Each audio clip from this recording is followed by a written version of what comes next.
Assalamualaikum warahmatullahi wabarakatuh. A'udzubillahi minasyaitonirrajim. Bismillahirrahmanirrahim. Alhamdulillah, kami panjatkan rasa puji syukur kehadirat Allah Subhanahu wa taala. Salawat berserta salam dengan ucapan Allahumma sholli wa sallim ala sayyidina Muhammadin sholatan tunjina biha min jamil ahwali wal afat wa taqdilana biha jamil hajat wa tutahhiruna biha min jami sayyiat wa tarfa'una biha indaka alat darajat wa tubalighuna biha asal ghayat min jami'il khairati fil hayati wa ba'dal mamat. Selamat berjumpa kembali dengan channel Basari Official, bahwa kali ini saya akan menjawab pertanyaan yang sudah masuk ke dalam komen. Sebelumnya saya ucapkan terima kasih kepada kawan-kawan dimanapun Anda berada. Dimanapun Anda berada, semoga Allah Subhanahu wa taala memberikan sehat walafiat, banyak rezekinya dan panjang umurnya. Mudah-mudahan yang sakit Allah angkat penyakitnya, cepat sembuh dan diberikan kesabaran. Bagi kawan-kawan yang punya tanggungan, punya amanah, punya hutang, semoga Allah Subhanahu wa taala memberikan jalan keluar sehingga cepat lunas. Mudah-mudahan anak kita semuanya menjadi anak yang soleh dan solihah. Amin amin ya robbal alamin. Selamat mengikuti yaitu membacakan pertanyaan di bawah ini. Pertanyaan ini berasal dari Ibu Wati. Assalamualaikum warahmatullahi wabarakatuh. Waalaikumsalam warahmatullahi wabarakatuh. Pak Haji, mohon bertanya. Saat aku beraktivitas baca sholawat, tapi tiba-tiba kupingku berdenging, apa yang harus aku baca saat kuping berdenging? Ini Mbak Wati menanyakan, setiap dia aktivitas membaca sholawat itu adalah telinganya berdenging. Ini seperti yang kita ikuti waktu saya masih belajar, bahwa telinga berdenging ini tidak boleh meramalkan atau suudon dengan yang tidak baik Kadang kan kita ramal, oh ini ada orang yang menceritakan saya. Nah itu tidak baik, tidak boleh seperti itu. Maka waktu Nabi Muhammad SAW ditanya dalam kisahnya, yaitu bahwa ada orang yang menyebutkan hadis ini hadis dhaif, hadis sahih, kemudian ada juga mau hadis dhaif, mau hadis sahih, bahwa telinga yang berdenging ini dia bacakan sholawat 3 kali. Sholawat 3 kali, Allahumma sholli ala sayyidina Muhammad, Allahumma sholli ala sayyidina Muhammad, Allahumma sholli ala sayyidina Muhammad, atau sholawat sajaratin nuhud, yaitu Allahumma sholli ala sayyidina Muhammad wa ala ali sayyidina Muhammad. Kalau sholawat Jibril kan sallallahu alaihi wasallam 3 kali. Kemudian adalah ditaruh di telinga kanan, kemudian di telinga kiri. Mudah-mudahan kita berprasangka ini adalah Rasulullah mengingatkan kepada kita supaya kita berbuat lebih baik. Itu mungkin kita banyak dosa, terus diingatkan, kemudian maka kita bacakan sholawat. Karena orang yang membaca sholawat ini memang diperintahkan oleh Allah Subhanahu wa taala. Orang yang membaca sholawat itu apa itu berkahnya, manfaatnya adalah banyak sekali. Ya, orang yang gelisah ya diharuskan baca sholawat. Kemudian yang bermasalah, orang yang ya galau tadi sama dengan gelisah, ya masalah apa saja, masalah keluarga, masalah ekonomi, apa saja, yaitu dibacakan, memperbanyak membaca sholawat. Ya, setidaknya diantaranya yang baca sholawat ini adalah hatinya itu tenang, enak, dan kalau hati yang tenang, hati yang senang, itu dia akan mengeluarkan yaitu berprasangka yang baik gitu loh ya, berprasangka yang baik-baik. Kalau kita berprasangka umpama telinga kita yang berdenging tadi, itu berarti kita diceritakan tetangga. Jadi nanti itu terus, mungkin tetangga itu, mungkin kawan yang sana, mungkin kawan yang sana, timbul rasa tidak senang kepada orang lain. Ya. Kalau timbul rasa tidak senang kepada orang lain, nanti ya kita jadinya hidup kita tidak senang. Hidup kita tidak senang. Kalau tidak senang berarti ya tidak bahagia. Kalau tidak senang itu ya melaksanakan apa saja ya terganggu.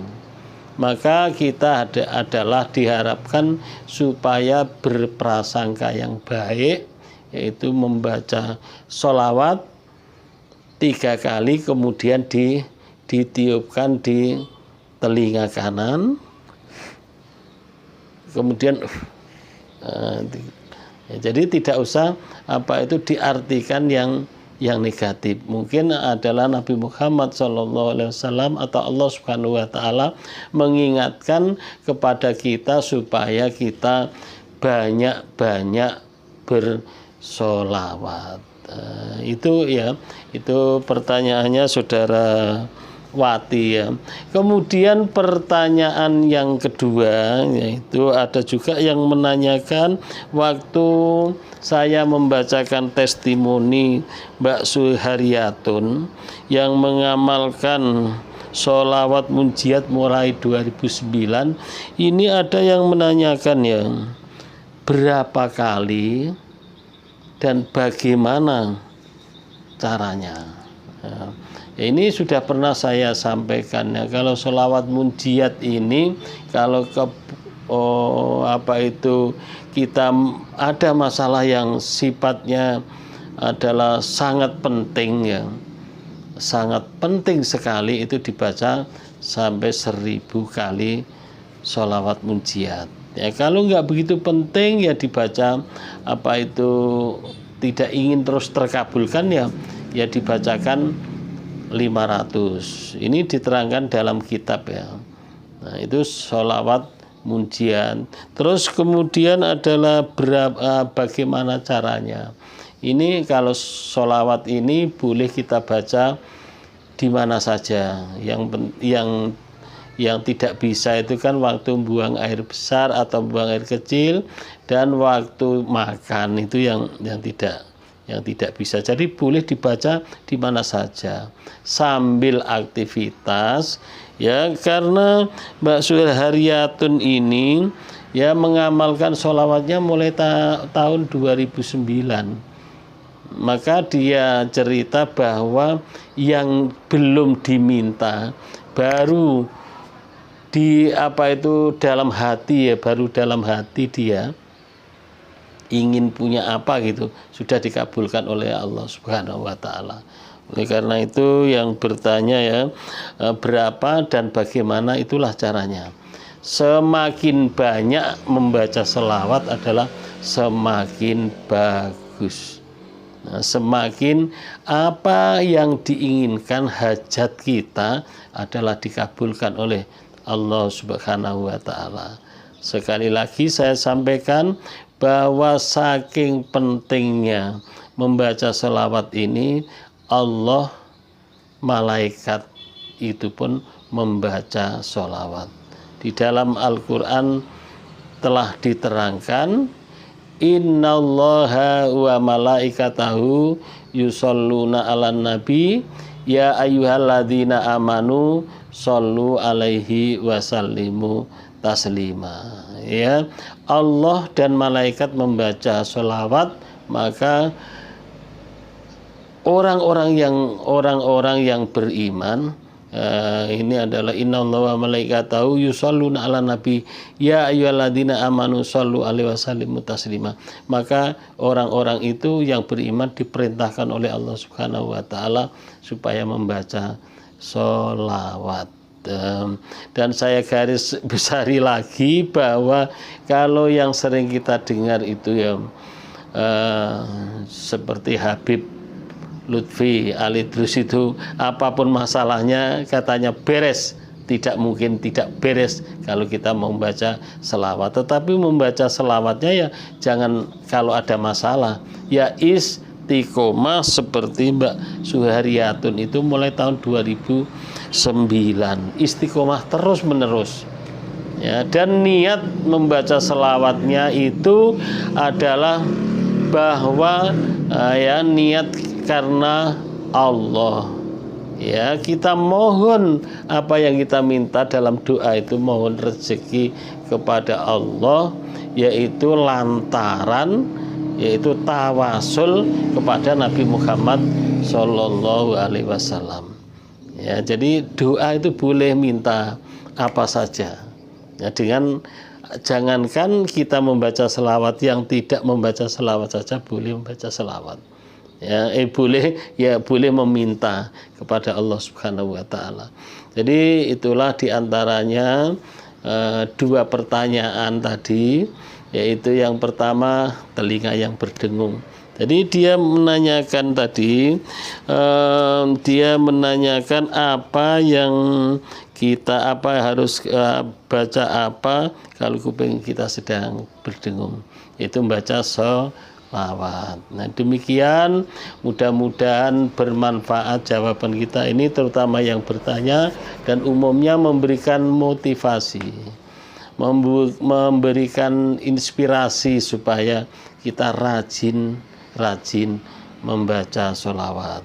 Nah, bagi kawan-kawan ya yang punya kisah sholawat maupun kisah-kisah yang lain yang mengenai ibadah, ya, mohon dikirim di kolom komen di bawah ini, atau dikirimkan lewat WA saya 0812 7515 4442, atau dikirimkan lewat email basori62@gmail.com, basori62@gmail.com. Itu ditulis hurufnya huruf kecil semua. Demikian, mudah-mudahan ya yang sudah mengirimkan termasuk orang yang menyiarkan dalam ibadah, menyiarkan kebaikan. Kalau dalam ibadah, kalau dalam beragama ini disebut dengan dakwah, termasuk nilai dakwah ya. Demikian, mudah-mudahan kita semuanya dalam keadaan sehat walafiat, dan yang saya bacakan tadi berguna untuk kita semuanya, dan saya mohon maaf. Saya sudahi, thank you very much. See you next time. Excuse me. Assalamualaikum warahmatullahi wabarakatuh.